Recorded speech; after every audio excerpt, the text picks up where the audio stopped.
Hello, welcome to another episode of Hiking in the Grand Canyon. I'm your host, Chuck. This episode, or this presentation that you're about to see, is a recent hike that a friend and I did down to Plateau Point. Round trip, it's a total of 12.2 miles. And it's what I call, or what I consider, a very aggressive day hike in the Grand Canyon. It's not something that I would recommend anybody doing. The purpose of this presentation, though, is allow those that are first-timers visiting the Grand Canyon, that's thinking about a hike, to plan appropriately for it. So as an example, when my friend and I went down there, I had packed my standard day pack with a 3-liter water bladder, 2 16-ounce electrolyte drinks, one I carry as a spare just to give to somebody on the off chance that they need it, and plenty of salty trail mix food variety, beef jerky, trail mix.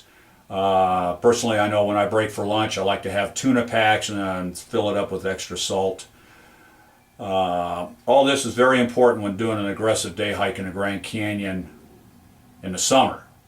The key word is summer. Fortunately, that day when we did the hike is a very pleasant day, really. I don't think that the high we seen was no more than 100 degrees, and that was at the 3 Mile House. Nevertheless, it was a very successful hike. We hauled down there to the bottom to Plateau Point, and then we leisurely walked back up because we were in no hurry to get to the top.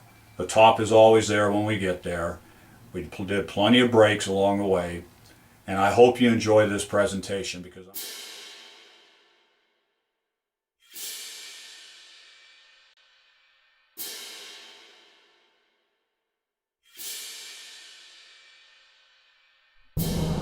we arrived at the Grand Canyon early in the morning, and it promised to be a great day for a 12-mile round-trip hike down the Bright Angel Trail to Plateau Point and back. With cloud cover and a 40% chance of rain, you couldn't ask for a better weather forecast for the month of July. An outdoor enthusiast, this was Phil's first time visiting and hiking the canyon since moving to Arizona less than a year ago. Yep, we're going to be hiking there. It looks like the trail goes out and does a little four-way. Does it go down each side? Well, you see where them trees are, right? Yeah. That's Indian Gardens. And then to go down to the river, you just go through Indian Gardens and you see that slot that goes to the right of the trail that goes out to the point. You go down in through that slot and work your way down into the river, the inner canyon.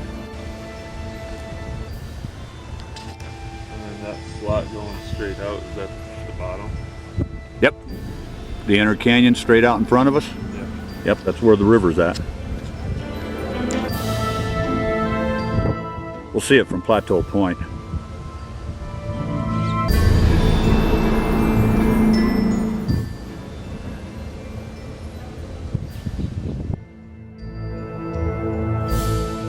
We had a simple plan. Hike down to Plateau Point as quickly as we can, and then sightsee on our way back up. Tourists love riding mules down here.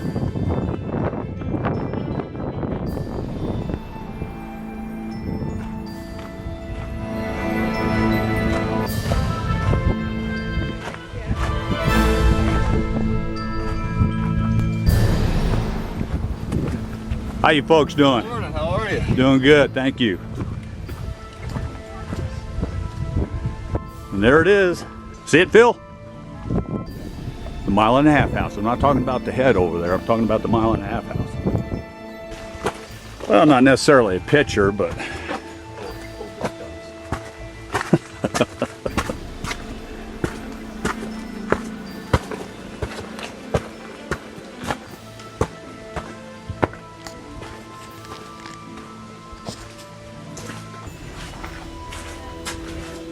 And then you guys hung out. There were like 3 resorts down from us.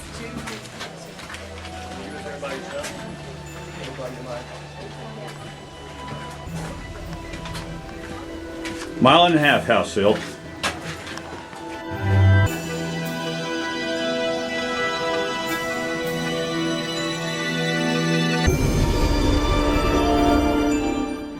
turkey, and then remembered that turkey's got that sleeping thing in there. But yeah, got turkey and cheese. I wrapped it up in tin foil trying to hold some of the cold in. Sounds like a good sandwich.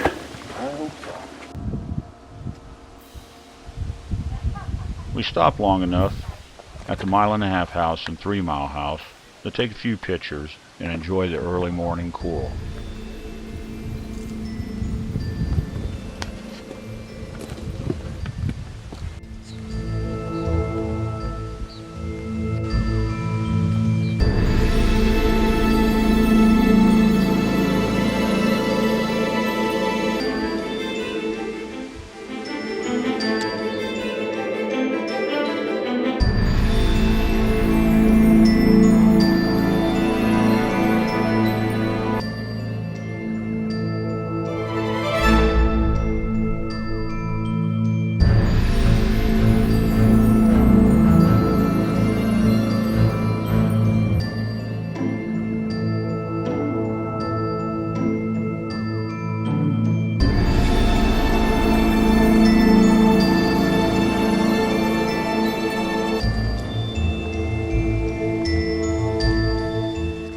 And here we are. We're at Indian Gardens, Phil. There's the ranger station right there.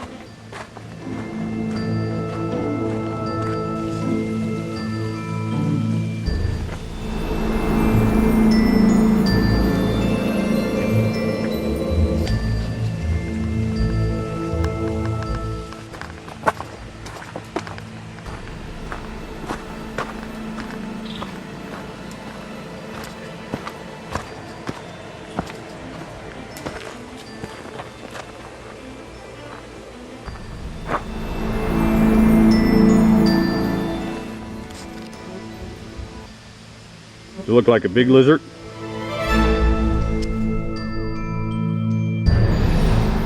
Beyond Indian Gardens, the trail to Plateau Point levels on the Tonto Shelf, making the hike pleasant as we walk toward the inner canyon.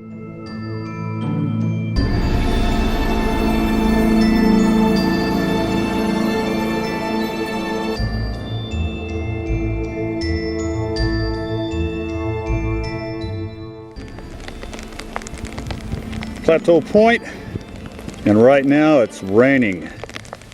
It's really nice down here. It's helping to cool things down. So we made it to the point we wanted to go to today. Colorado River from Plateau Point. When I seen the Colorado River, I was not surprised to see it flowing muddy and red. With the monsoon storms of summer, usually dry creeks and the side canyons will run with water, filling the river with sediments of erosion. More often than not, the river is a cold blue-green rivet cutting through the canyon. It is water released upstream from the Gloom Canyon Dam.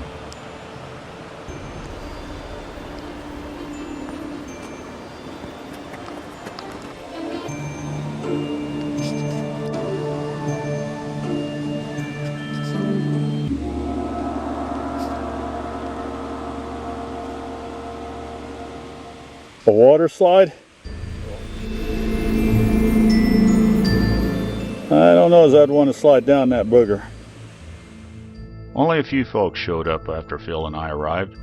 A young French couple, a couple from New Zealand, and a quiet young man. For a while, we exchanged in international relations.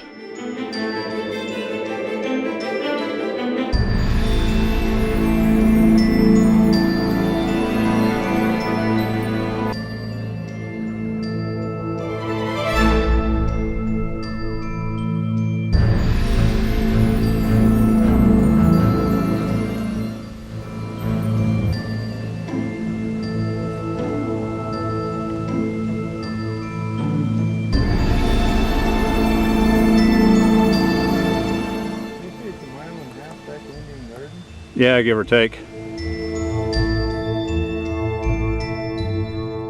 Leaving Plateau Point, the cloud cover seemed to have changed, forming cotton balls floating lazily in the sky. With the sun out, I knew the rest of our hike to the rim would be a warm one.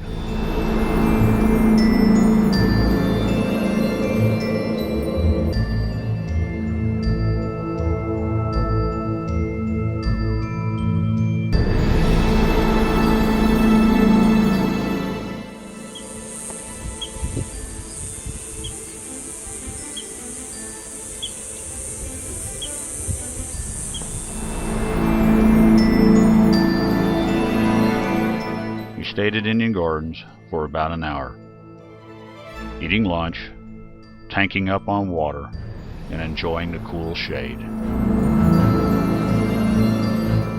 I bet you didn't believe me. I did believe you.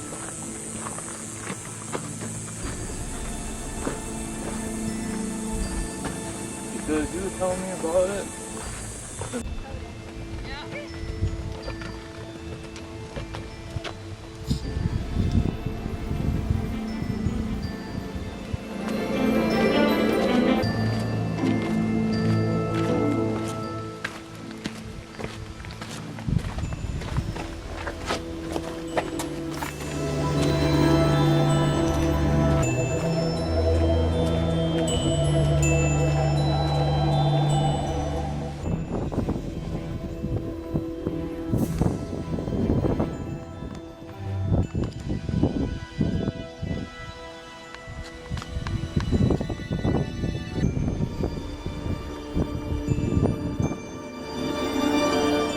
The hike out was warm. Phil noted the temperature at the 3 Mile house was 100 degrees, and I noted the temperature at the 1.5 Mile house was 92 degrees during our afternoon trek. Resting in the shade often, drinking plenty of water, electrolyte drinks, and snacking on salty trail mix is important hiking out to the rim. We're not in a hurry to get to the top. It will be there when we get there.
That's the last leg, Phil. Cove Studio. I've always liked seeing Cove Studio on the last turn of the Bright Angel Trail when hiking out, and I think Phil did as well. Seeing the rim is tangible, the end of the hike is near, and the walk is easier. Beautiful.